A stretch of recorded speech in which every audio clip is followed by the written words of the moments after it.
Before that, I would like to acknowledge the presence of Senator J.B. Hercito and Senator Mark Villar. Yes, Senator Bato. Mr. Chair, may I move for the issuance of subpoena to those absent invited resource persons, particularly yung mga contractors, Mr. Chair, to require them to be present in the next hearing. I so move, Mr. Chair. I think the motion is in order. No objection. The motion is carried. Thank you, Mr. Chair. May I ask the Director General as to the number of invitations sent to the 15 invited contractors, as to how many successfully presented themselves today or at least sent representatives?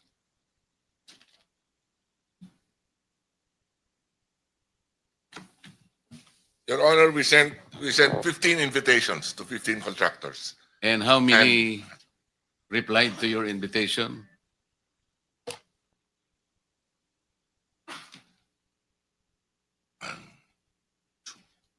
Three.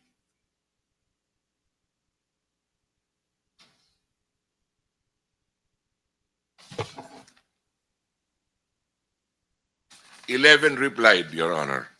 And of the 11, 1, 2, 3, 4, 5, 6, and 7 are represented here, either by the owner himself or by a representative, Your Honor. So seven out of 15 are represented today in this hearing, Mr. Director General.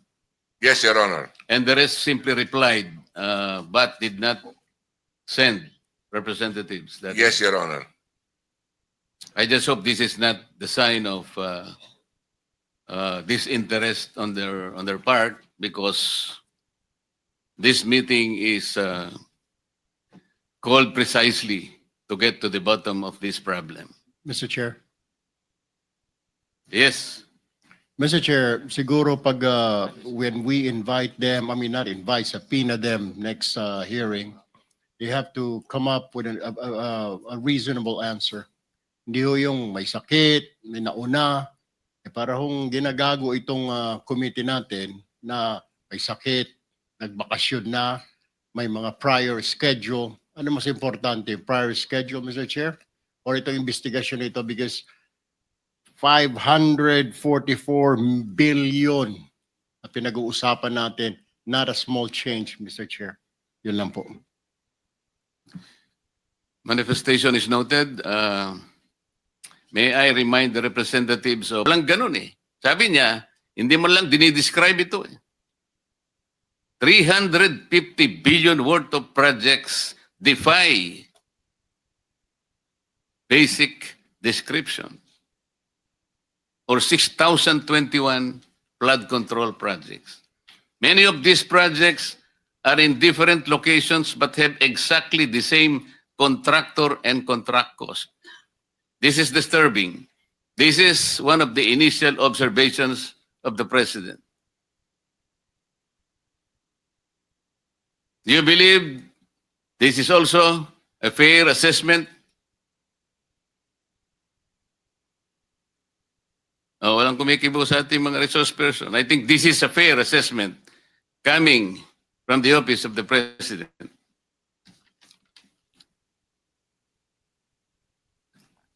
Meron pong ginawang actual na inspection ang Pangulo. In Kalumpit, Bulacan. Lumabas po ito sa mga dyaryo. Initial inspection showed the dike appeared to have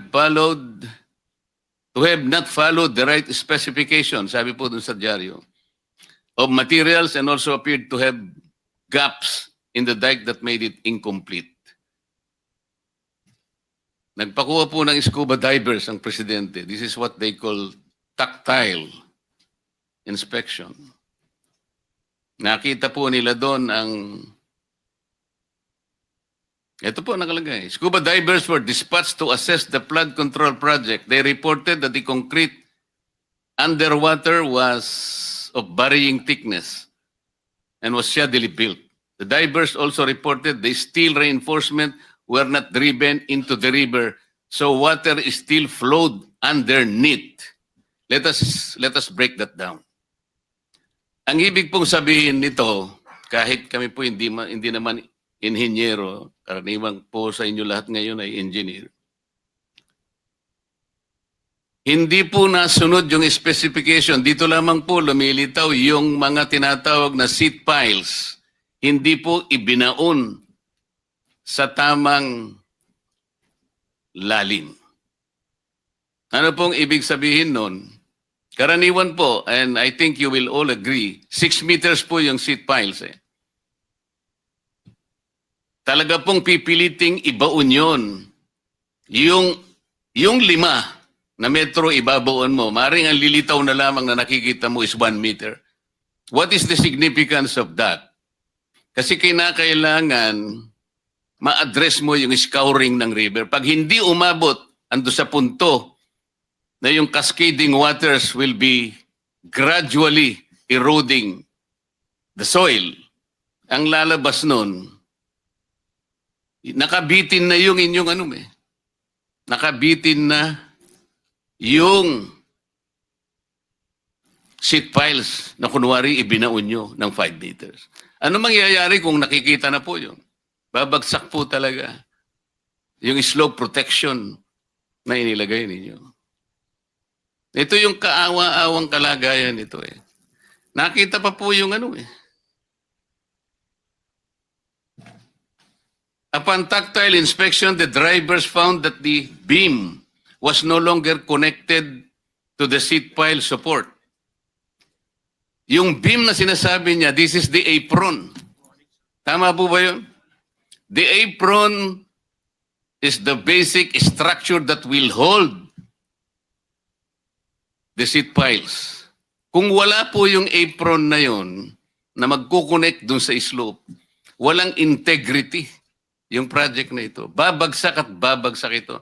Mamaya po meron kaming ipakikita sa inyo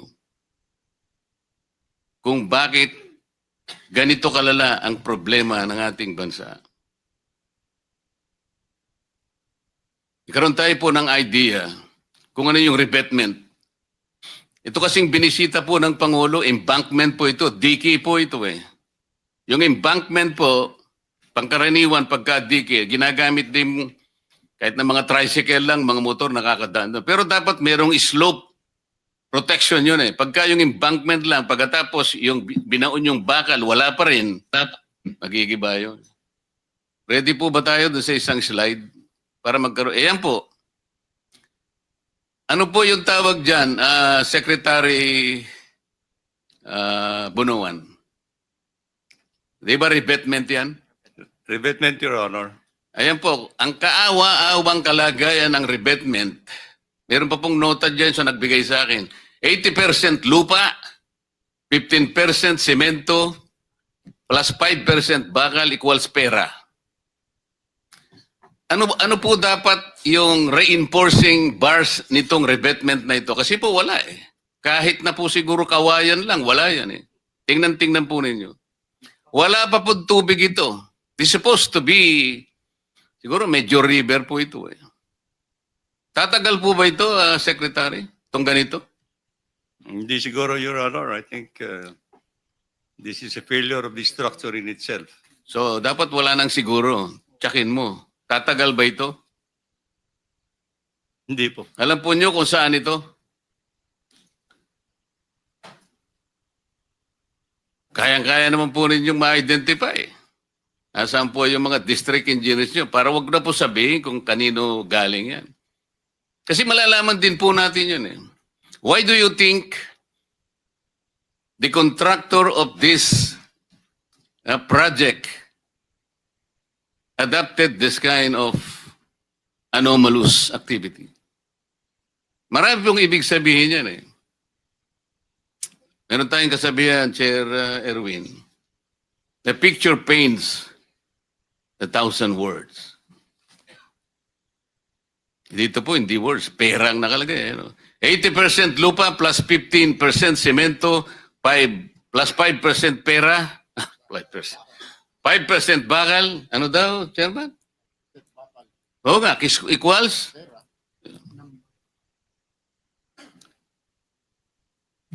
this is a microcosm of the projects. I think this completely represents the project na ginagawa po ngayon. Kaya wala po talagang mangyayari sa mga projects. Ang contractor po nito ay St. Timothy Construction Corporation. Nandito po ba ang representative? Ang sinasabi ko po yung kalumpit. Hindi ko po sinasabi ito. Ito ano lang po ito. Ibang project po ito. Pinakikita ko lang para magkaroon po ng idea ang mga kababayan natin kung sila'y sumusubaybay sa atin. Pero yung sinasabi natin sa Kalumpit, Bulacan kanina, ang contractor po, ito yung embankment, is St. Timothy Construction Corporation. Meron po bang representative ngayon?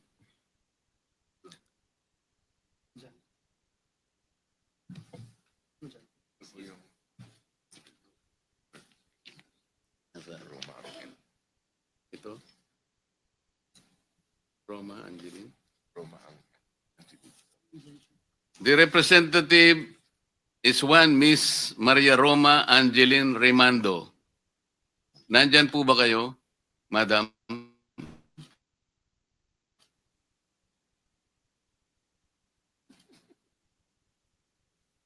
Nawala po kayo? Kanina po. Lizard. Wala. Letter. Wala pala sila.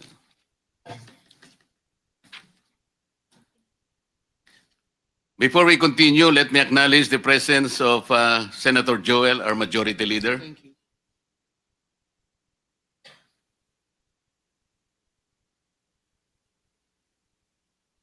Before I continue, some of my colleagues would like to make short opening statements, no longer than 2 minutes, please.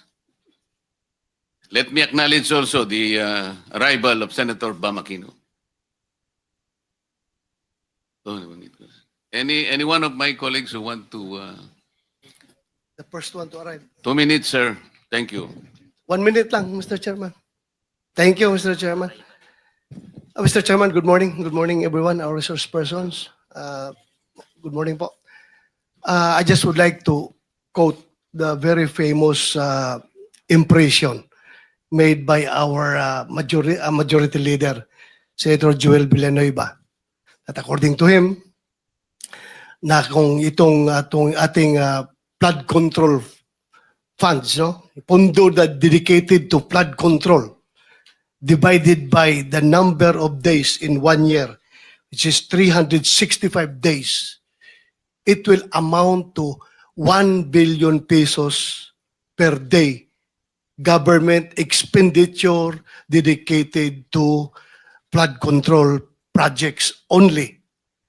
So, sa ordinaryong tao, pag ito'y kanilang narinig, ay talagang lalong-lalo na, including me, at lalong-lalo na yung mga taong kasalukuyang nabibiktima sa mga baha. Iniisip nila na sana yung 1 billion a day na yan, binigay na lang yan sa amin at kami na ang gumagawa ng flood control dito sa aming lugar para ma-mitigate yung sitwasyon na ito. But anyway, we are not entirely blaming everything to the projects.